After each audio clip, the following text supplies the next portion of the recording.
आजादी से लेकर आज तक किसी ने कहा तुम हमें वोट डालो, हम तुम्हारे अधिकार बंद अलमारियों से निकाल कर इस देश के सामने रख देंगे। मगर हर बार हमारी पहचान के दस्तावेजों को वही रखा गया जहां उन्हें 1931 की जाति जनगणना में रखा गया था। अध्यक्ष महोदय व निर्णायक मंडली व सभा में उपस्थित सभी साथियों को मेरा नमन। दिए गए विषय के पुरजोर पक्ष में अपने विचार प्रस्तुत करने की अनुमति चाहूंगा। महोदय, पिछले 77 वर्षों में किसी ने कहा कि मैं तुम्हें इन कच्ची बस्तियों और टूटे विद्यालयों से निकाल कर वहां पहुंचाऊंगा जहां पिछली सरकारों ने नहीं पहुंचाया। मगर हर बार आरक्षण मिला न मिला, मगर उस आरक्षण को उपयोग में लाने वाला सबसे बड़ा हथियार जाति जनगणना को इस देश की और हम उस पीड़ित की नजरों से दूर रखा गया जिन्हें पता है कि तुम्हारा कोई अधिकार नहीं। इसीलिए जाति जनगणना भारत के हर उस निचली जाति के पीड़ित के हित में है जो आज इस सदन से ये उम्मीद लगाए बैठा है कि यह विषय पक्ष में ही मंजूर होगा, क्योंकि जाति जनगणना भारत के हित में है, गरीब के हित में है, हर उस पीड़ित के हित में है जो पिछले कई सालों से कभी सरकारी दफ्तरों के और कभी न्यायालयों में धक्के खाता रहता है।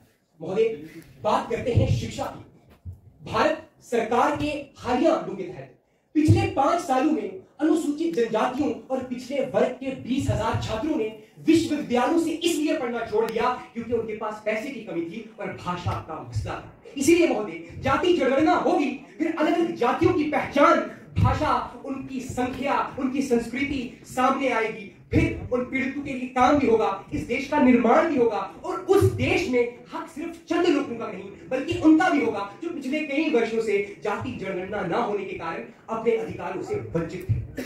महोदय, भारत सरकार के संसद में दिए गए हालिया जवाब के 79 सचिवों में से केवल एक सचिव अनुसूचित जनजाति से आता है और कोई भी सचिव पिछले वर्ग से नहीं आता। महोदय, 45 केंद्र विश्वविद्यालयों में सिर्फ एक कुलपति अनुसूचित जाति का है और कोई भी पिछले वर्ग का नहीं है। महोदय, भारत के शीर्ष विश्वविद्यालयों में अनुसूचित जातियों के सिर्फ 6% प्रोफेसर ही पढ़ा रहे हैं। और महोदय, अगर यही हाल इन जातियों का रहा तो महोदय इस देश के हित की बात कैसे होगी?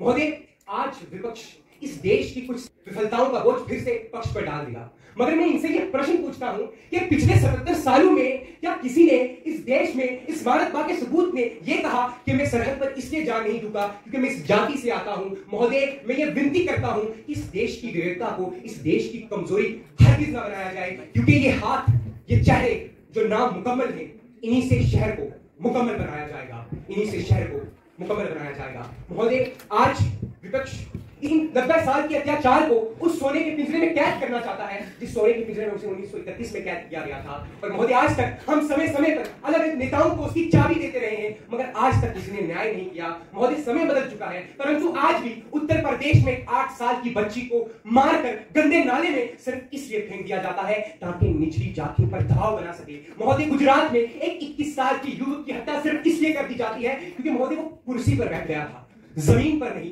वहीं पीर पंचाल में पुंछ रजौरी के अंदर अनुसूचित जातियों का अधिकार, अन्य पिछड़े वर्ग का अधिकार छीनकर बड़े बड़े महलों में रहने वाले लोगों को दिया जाता है। या तो महोदय ये मानिए कि ये पक्ष विषय में ही मंजूर होगा, या फिर ये मानिए कि इन पिछड़ी जातियों का हाल यही था, यही है और यही रहेगा।